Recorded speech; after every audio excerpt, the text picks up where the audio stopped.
Alors tout d'abord, comment est-ce que vous présenteriez pour ceux qui ne connaissent pas les films que vous avez faits ou qui ne vous connaissent pas?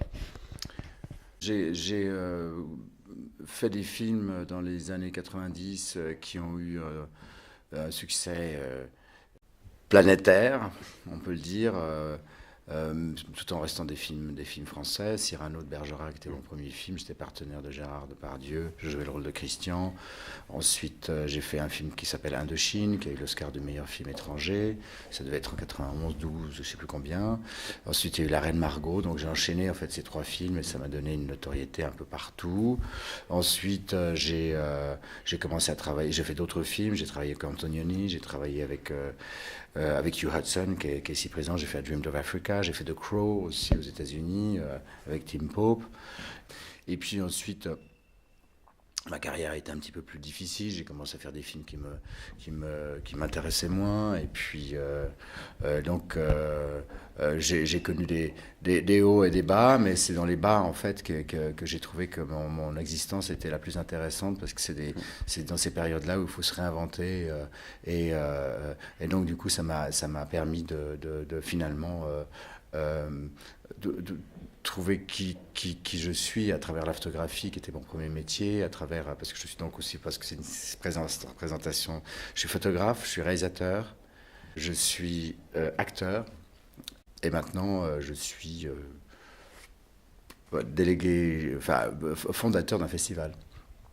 Comment vous êtes venu à faire du cinéma à la toute base? Est-ce que c'est quelque chose que vous avez toujours voulu faire ou c'était un cheminement de circonstances? C'est quelque chose qui a toujours été au fond de moi, je pense. Mais en fait, ça a commencé très jeune parce que je voulais être peintre. J'ai grandi en voulant devenir peintre. Et ensuite, la photographie est arrivée dans ma vie et j'ai fait un apprentissage de photographie. Et puis, très tôt, à l'âge de 15-16 ans, j'avais en moi cette passion pour le cinéma. Et j'ai quitté ma famille à l'âge de 17 ans pour embrasser, pour aller vers les lumières du cinéma ou du théâtre. Et donc, j'ai fait le conservatoire de Paris, j'ai gagné une bourse en Suisse, j'ai gagné le conservatoire de Paris. Ensuite, j'ai fait l'école de Chéreau, puis ensuite, ça s'est enchaîné. Du coup, vous êtes un organisateur, fondateur de ce festival, donc les Rencontres du 7e art de Lausanne. Comment vous êtes arrivé à avoir cette idée de faire un festival ici à Lausanne? Le destin, je pense. Je suis né à Lausanne. Il y a une cinémathèque formidable avec 85 000 films. Il y a les archives de la cinémathèque qui se trouvent dans un petit village qui est pas très loin, à 20 km de Lausanne, qui s'appelle Panta. Et quand on ouvre mon passeport, je suis originaire de Panta. Il y a beaucoup de signaux comme ça. Et puis après, j'ai vu, là, je me disais, mais c'est tellement magnifique avec la Riviera, avec le lac, avec les vignes, avec l'hôtellerie qui est sublime ici, le Beau Rivage. C'est absolument un lieu juste parfait. Un lieu parfait pour accueillir les gens, comme ils sont accueillis nulle part ailleurs. Moi, mes invités me disent, mais cet hôtel est absolument extraordinaire, il est juste parfait pour toi. Donc, il y avait tous ces éléments qui, en plus, après, dans ma réflexion, après, il s'est rajouté, en fait, aussi l'idée de la transmission et d'inclure, en fait, les universités, les grandes écoles. Donc là, je commençais à avoir une sorte de concept qui se mettait en forme, en place.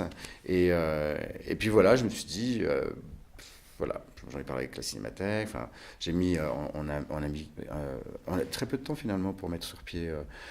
L'idée est arrivée il y a 3 ans et on s'est mis au travail il y a 2 ans. Et puis aujourd'hui, on a créé un événement qui est, je pense, qui, qui est une réussite. Mhm.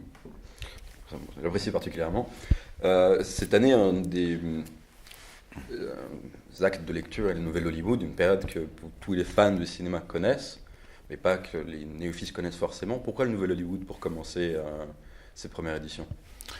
Et pour plusieurs raisons, il y a déjà le fait que ce sont des films sexy, ce sont des films qui sont... il y a quelque chose de fascinant, parce que c'est la réflexion d'une époque.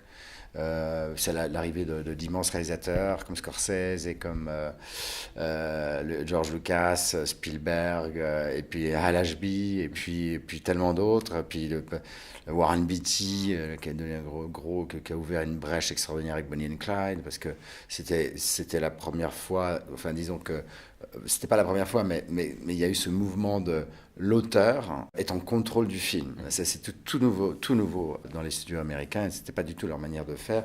Et Warren Beatty était le premier finalement à avoir le contrôle sur un film qu'il a développé l'écriture, produit et joué dedans. Et les studios voilà, il était maître, enfin il a pris cette place, quoi. Et le film a été un énorme succès. Ensuite, il y a eu Easy Rider, qui s'est fait dans une forme de folie, un film totalement sorti je dirais, du carcan de cette époque-là, donc où c'était quelque chose de totalement nouveau, et pareil, succès. Et donc, du coup, les auteurs ont commencé à prendre une place, ils ont commencé à prendre le lead. Donc, il y avait cette parenthèse enchantée qu'on appelle le Nouvel Hollywood, qui a fin 60, fin 70, dans cette période-là.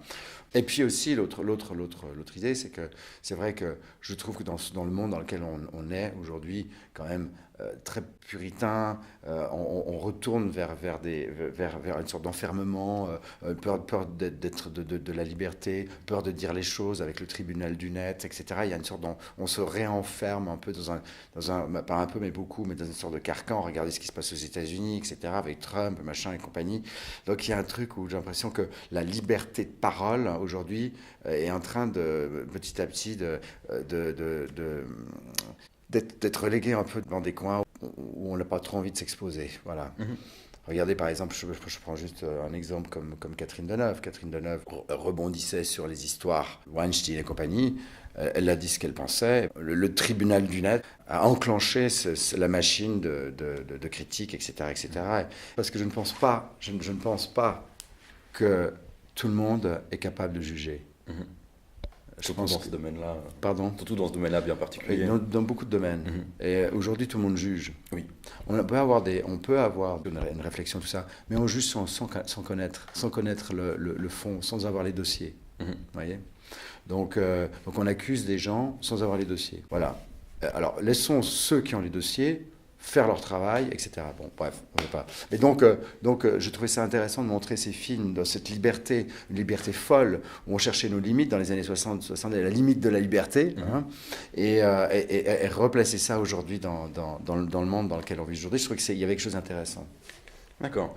Quel serait, si vous pouviez avoir un invité, n'importe lequel, et il viendrait? Lequel ce serait? Réalisateur, acteur, musicien il y en a beaucoup, beaucoup. Mais c'est vrai que j'adorerais pouvoir inviter De Niro. Mm-hmm. J'aimerais beaucoup inviter Coppola, Scorsese, avec qui on est en contact. Donc ils sont au courant de l'événement. J'aimerais beaucoup inviter George Lucas aussi. Et puis j'aimerais beaucoup faire une année. Voilà, j'aimerais avoir des thématiques aussi de pays, certains pays comme ça qui m'intéressent vraiment, comme l'Espagne. Avec ces grands réalisateurs, ou l'Australie, ou l'Italie, etc. Donc je pense que dans l'avenir, il y aura ça aussi. Moi j'adore le cinéma russe, il y a des choses absolument extraordinaires. Donc c'est un peu plus compliqué de trouver les films, mais en tout cas, c'est magnifique. J'adorerais faire une année sur la science-fiction, par exemple, faire des films de science-fiction. C'est fun, quoi, dans la thématique de voir ces films-là, c'est intéressant. Mais toujours en regardant cette idée d'inviter. On invite les gens, on monte leur film, et puis à côté, il y a une thématique. D'accord. Petite dernière question pour conclure. Quel serait le mot d'ordre pour présenter ce festival? C'est un festival de rencontres. D'accord. Parfait, merci beaucoup.